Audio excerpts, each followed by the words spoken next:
Olá a todos e a todas que nos acompanham em nossas aulas de Direito Previdenciário.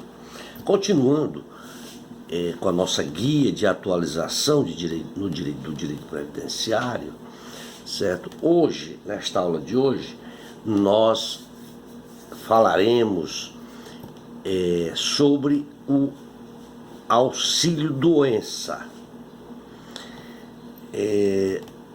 Esse benefício, que é um benefício também chamado de benefício por incapacidade temporária, ele tem como objetivo garantir ao segurado que tiver algum problema de saúde e que está temporariamente incapaz de exercer suas atividades habituais por mais de 15 dias. Esse benefício é também chamado de seguro previdenciário. Ele é um auxílio diferente do auxílio de acidente.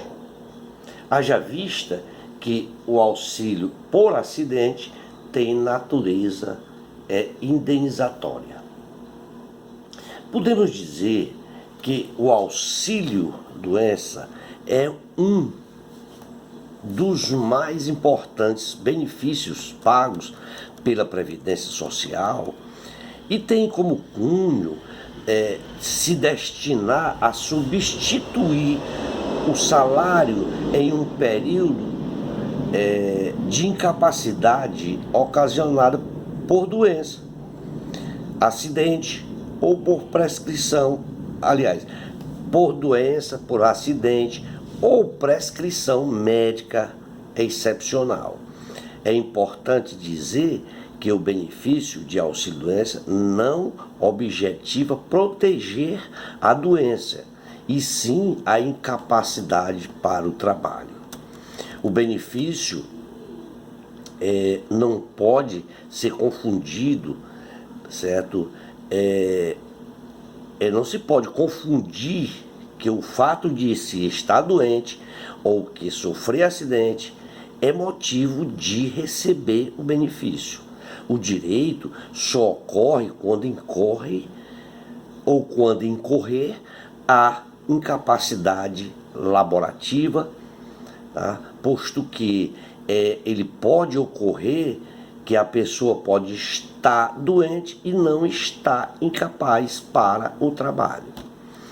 O auxílio-doença, ele é concedido ao segurado impedido de trabalhar devido à doença ou do acidente, por mais de 15 dias, sendo necessário a comprovação da incapacidade temporária, através de um exame realizado pela perícia médica da própria Previdência Social, do dia da doença ou do acidente, e vai até 15 dias seguintes à obrigação. A partir do 15º dia, a obrigação do pagamento é da empresa. Ou seja, repetindo, os 15 dias primeiros, que é o próprio atestado médico, que pode ser até 15 dias, esta obrigação é pago pela empresa. O INSS só inicia a partir do 16º dia, no caso do trabalhador com carteira assinada, que nesses casos os 15 dias são pagos pelo empregador. Não se exige que o segurado seja incapaz para toda e qualquer atividade, mas sim que o segurado ele esteja em possibilidade de realizar seu trabalho atual ou atividade laboral habitual, tá? Aquela atividade que habitualmente ele pratica. Após esse período, a Previdência Social ela custeia o afastamento, e para os demais segurados, a Previdência paga o auxílio por todo o período do afastamento. Tá? Existe dois tipos de benefício a ser concedido. O acidente, que é aquele código 891, e quando ele é decorrente de acidente de trabalho ou doença ocupacional. E o previdenciário, que é o código 800, é o B31, o B91 é o de acidente e o B31 é para os demais casos. O que devemos observar são os aspectos no que tange a cada espécie.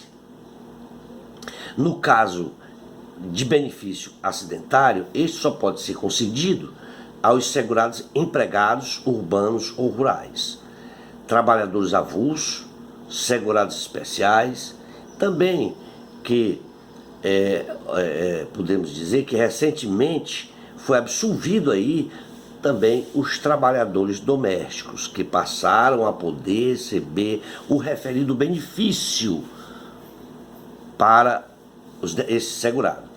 E para os demais segurados será na modalidade previdenciária. Quanto à carência, certo?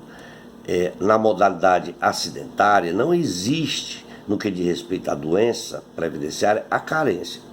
Esta carência é de 12 meses, certo? De 12 meses de contribuição mensais, exceto quando ocorrer acidente ou doença grave, é especificada em lei. Quanto ao trabalhador com carteira assinada, o auxílio-doença, para que se possa ter direito ao auxílio-doença, a garantia de emprego e a garantia de emprego ao segurado empregado, este é um reflexo que diz respeito às relações trabalhistas. Para que se tenha direito ao auxílio-doença, serão necessários 3 requisitos. O primeiro é o cumprimento da carência, e o segurado e a qualidade que ele é na qualidade de segurado, e o segundo é a qualidade de segurado, e o terceiro é a incapacidade laborativa, certo? Na data do início da incapacidade. Quanto se fala de qualidade de segurado, se diz respeito, que é uma das condições para assegurar o gozo do benefício, o que significa dizer que é a pessoa que exerça atividade remunerada, efetiva ou eventual, de natureza urbana ou rural, com ou sem vínculo empregatício de emprego, certo? Vínculo de emprego, né? Empregatício, salvo nos casos os quais a legislação defina a pessoa como segurada, independentemente de remuneração. Aquele que, independentemente de remuneração, se filia facultativamente à Previdência Social, ele ostenta também a qualidade de segurado. Mesmo sem contribuir para o sistema, a pessoa ainda mantém esta qualidade de segurado por certo período, certo? Que se denomina de período de graça, que podemos dizer que esse período ele é por um período indeterminado, quando em gozo de benefício, e aos 12 meses após a cessação das contribuições, quando o segurado possui menos de 120 contribuições mensais.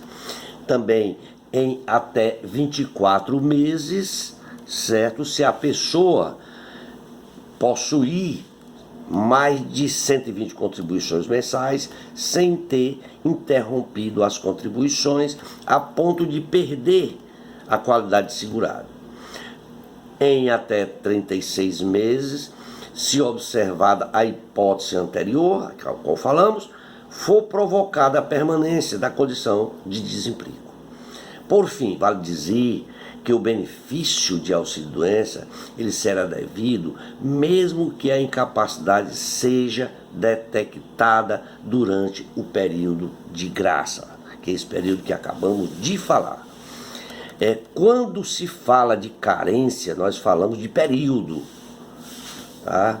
nós falamos de período, que é o benefício também, de que o benefício também exige um certo período, um período mínimo de carência, ou seja, um número mínimo exigido de contribuições para que o empregado faça jus ao recebimento do benefício previdenciário.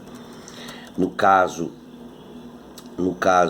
da lei de auxílio de doença, o trabalhador ele precisa contribuir para a Previdência no mínimo 12 contribuições, 12 meses, que é esse período de carência, né? Essa carência de auxílio de doença, por outro lado, ela não será exigida em caso de segurados que trabalham de carteira assinada e sofram acidente de qualquer natureza ou de doença previstas na legislação, tais como a tuberculose, hanseníase, alienação mental, esclerose múltipla, partopia grave, neoplasia maligna, cegueira, mal de Parkinson, paralisias irreversíveis, tá? E outras, tá? Síndrome de deficiência imunológica, tá? Que é a AIDS, né? Ou contaminação por radiação. A contaminação por radiação também está incluído aí. Quando se fala de incapacidade laboral, nós falamos que a incapacidade laboral ela é o principal requisito para o auxílio doença e pode ser resumida como a impossibilidade física ou mental para o exercício de uma atividade profissional. Além do auxílio doença, o INSS também, ele possui a aposentadoria por invalidez, que protege os segurados contra a incapacidade laboral. Para se requerer o benefício por incapacidade laboral, é necessário ficar incapacitado para o seu trabalho ou para a sua atividade habitual por mais de 15 dias. Para empregados regidos pela CLT, empregados domésticos e empregados avulsos. Esses 15 dias não precisam ser consecutivos, eles podem ser somados de 15 dias de incapacidade no prazo de 60 dias. No caso dos trabalhadores facultativos, os MEIs, os contribuintes individuais e outros, o auxílio doença é pago a partir do dia em que começou a incapacidade.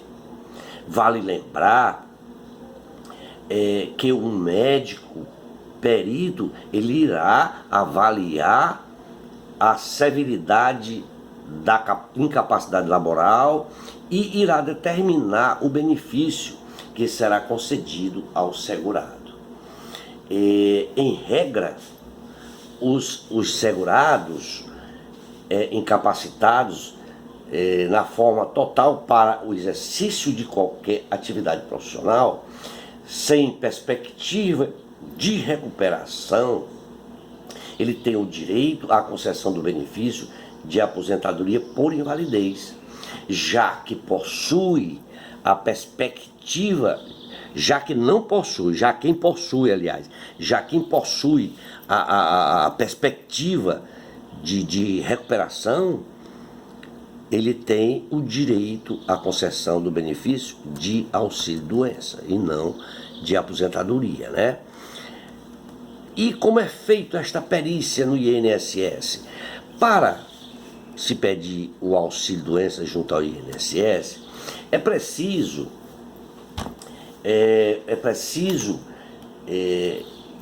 que, primeiramente, se agende a perícia médica, e ela pode ser feita pelo número 135 ou pelo aplicativo do próprio INSS, pelo aplicativo do celular ou pelo próprio site do INSS. Será necessário, então, que o segurado,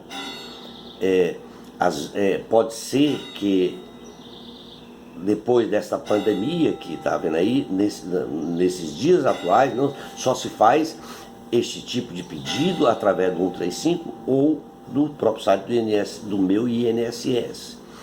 Você se cadastra e faz. E será necessário que o segurado compareça à unidade do INSS escolhida para a realização da perícia médica, ou, em alguns casos, a perícia médica poderá ser realizada na própria residência ou no hospital onde se encontra o paciente. É nessa consulta que o médico do INSS vai comprovar a doença e liberar o benefício. Caso não possa comparecer no dia agendado, o segurado ele deve retomar a perícia até 3 dias antes da data agendada. A perícia, ela poderá ser remarcada uma única vez apenas, sabe? Pelos canais de atendimento. Caso contrário, você ficará impossibilitado de requerer novamente o benefício pelo menos pelos próximos 30 dias. Os documentos necessários para o auxílio-doença são documento de identificação, com foto, número de CPF, carteira de trabalho, carnê de contribuição e de outros documentos que comprovem o pagamento do INSS. No caso de segurado empregado, só apenas a declaração assinada pelo empregador informando a data dos últimos dias de trabalho e um documento que comprove ou a comprovação do tratamento médico, atestado, exame, relatório, etc. Médica. Da comunicação do acidente de trabalho, que é a CAT, no caso de funcionário empregado, se for o caso, para o segurado especial, trabalhador rural, lavrador, pescador, os documentos que comprovam esta situação, como contrato de arrendamento, entre outros, Tá? E qual é o valor desse auxílio-doença? Pela nova regra da reforma da Previdência, o valor do auxílio-doença ele corresponde a 91% do salário de benefício, que por sua vez consiste na média aritmética de todos os salários de contribuição. Por exemplo, se um segurado contribuir durante 30 anos, todo o valor será somado e dividido por 30, Mas há um limitador em relação a este cálculo. O valor médio, o valor do auxílio-doença, ele não poderá ultrapassar a média dos últimos 12 meses de 12 salários de contribuições. Ou no caso de haver 12 contribuições, a média das contribuições existentes. Para o segurado especial, no caso o trabalhador rural, pescador, artesanal, indígena, o valor do auxílio-doença será de um salário mínimo. E quando o segurado começa a receber o auxílio-doença? Ora, o segurado empregado, ele começa a receber o auxílio-doença, o auxílio, este benefício, certo? No 16º dia do afastamento, sendo os primeiros 15 dias de responsabilidade do empregador, da empresa. Já os demais segurados, ele recebe desde o primeiro dia da incapacidade. É importante observar que apenas estão garantidas as datas previstas acima se o requerimento de auxílio-doença se der no prazo máximo de 30 dias do afastamento. Do contrário, o benefício ele será apenas a partir da data do requerimento. Apenas em casos especiais, este prazo é relativado, como, por exemplo, quando o segurado estiver impossibilitado de, por motivo de força maior, de fazer o pedido, Ou seja, quando ele está em estado de coma. E quando o auxílio-doença se encerrar, O benefício de auxílio de doença deverá ser mantido enquanto durar a incapacidade, sendo obrigação do INSS encaminhar o segurado à reabilitação profissional, caso a perícia médica assim o indicar. É muito comum haver cessação do benefício por parte da Previdência, mesmo o segurado ainda se encontrando incapaz para retomar o trabalho. Nestes casos, ainda que busquem o restabelecimento do benefício judicialmente, será devido o pagamento dos valores desde a cessação do benefício, desde que comprove que não houve alteração do quadro clínico, né? Como podemos ver, é importante, antes de se realizar um requerimento de auxílio-doença, certificar-se de que cumpriu ou que tem cumprido os 3 requisitos: a qualidade de segurado, a carência e a incapacidade laboral. São os 3 requisitos para o auxílio-doença. Lembramos que que mesmo não estando em atividade de trabalho, o segurado tem direito ao benefício por incapacidade. E é preciso verificar também a espécie do auxílio-doença para receber os direitos corretamente. Vamos ficar por aqui, já se demandam 21 minutos de aula. Em uma próxima aula, nós estaremos atualizando a nossa guia de direito previdenciário. Forte abraço a todos e até a próxima aula.